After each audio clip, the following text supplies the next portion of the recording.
بچه‌ها سلام. امروز اومدیم محله نیوجلفای اصفهان، پاتوق نسل زد اصفهان اینجا. بریم ما هم ببینیم.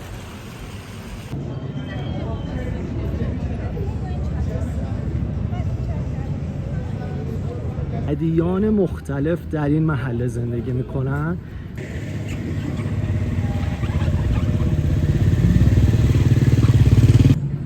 اونایی که عشق ابدی دوست دارن اینجا زیاد میان.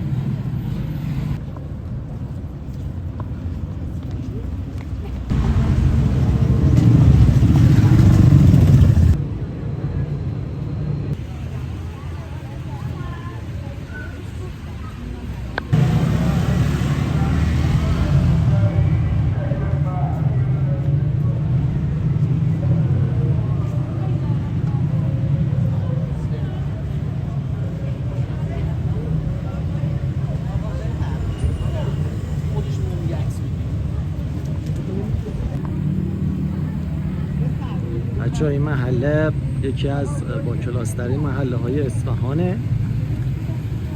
این شخصی که می‌بینید مجسمش رو ساختن اسقف کاساراتسی هست که اولین شخصیه که در اصفهان چاپخونه رو راه انداخته و اولین کتاب رو ایشون چاپ کرده.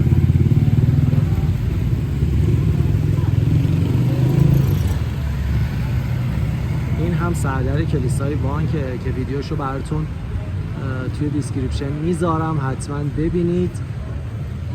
یکی از زیباترین کلیساهای ایرانه. بچه محله نیوجلفا یکی از قدیمی ترین محله های ایرانه که در زمان شاه عباس، زمانی که در جنگ با عثمانی ها بودند، جلفای قدیم در کنار رود ارس کاملا تخریب میشه و مردم اونجا مجبور میشن که به این منطقه کوچ کنن و شاه عباس صفوی ارامنه رو میاره در این منطقه و به افتخارشون این منطقه رو جلفا مینامه که بهش میگن نیو جلفا یا جلفای جدیدشون. خیابون خاقانی و خیابون سنگ تراش ها که بخوام الان در مورد سنگ تراش ها توضیح بدم اینه که این خیابون چرا بهش میگن سنگ تراش ها؟ اینجا سنگ تراش هایی که از جلفای قدیم در کنار رود ارس اومدند، در واقع اونها در منطقه کوهستانی زندگی میکردند و خونه ها رو از سنگ ها میساختند و سنگ تراش بودند. برای همین خیابون سنگ تراش ها شده. همچنین توی این منطقه شما کافه های بسیار جذابی رو میبینین. ما جلوتر میرسیم به هتل ارمنیا و این محله یه چیزی جالبی که داره، ادیان مختلف در این محله زندگی میکنن که ارمنی ها، مسیحی ها و زرتشتی ها در این محله بودن.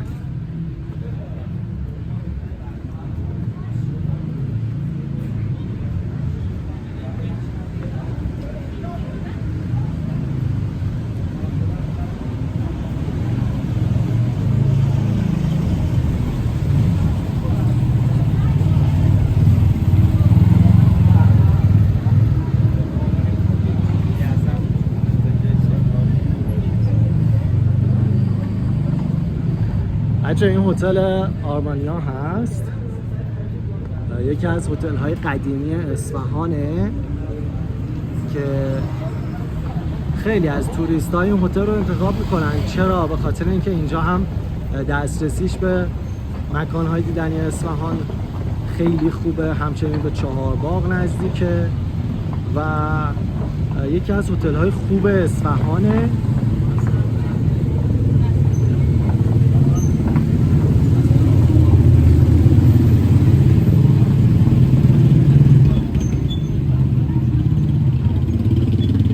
اینجا برندهای مختلف و همچنین کافه های بسیار زیادی اینجا هستن و نسل زد اینجا رو خیلی میپسندن. اونایی که عشق ابدی دوست دارن اینجا زیاد میان.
این کوچه خیابونا همه سنگ فرش شده است که شما میبینید. ما الان میرسیم به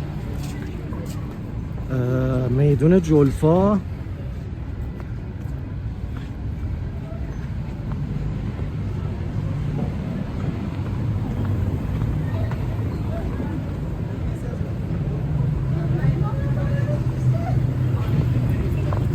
بچه این میدونی که میبینین یکی از میدونهای قدیمی این محله هست. همچنین اون کلیسایی که اونجا هست کلیسای مسیحیاه و توی این منطقه ما 3 تا کلیسا داریم. کلیسای ارمنی ها و 2 تا کلیسا برای مسیحی ها هست که بزرگترین کلیساش همون کلیسای وانک بود که سردرش رو بهتون نشون دادم و ویدیوش هم توی دیسکریپشن میذارم، حتما نگاه کنید.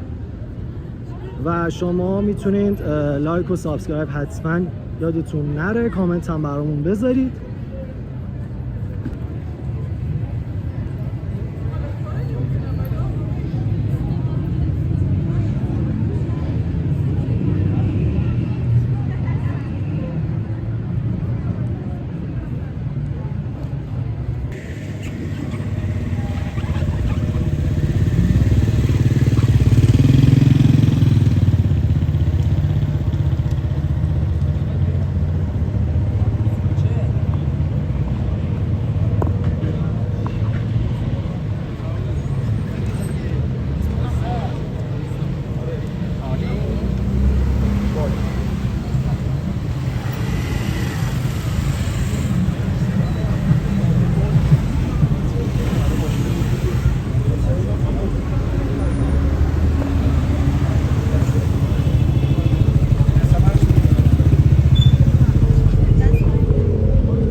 متشکرم.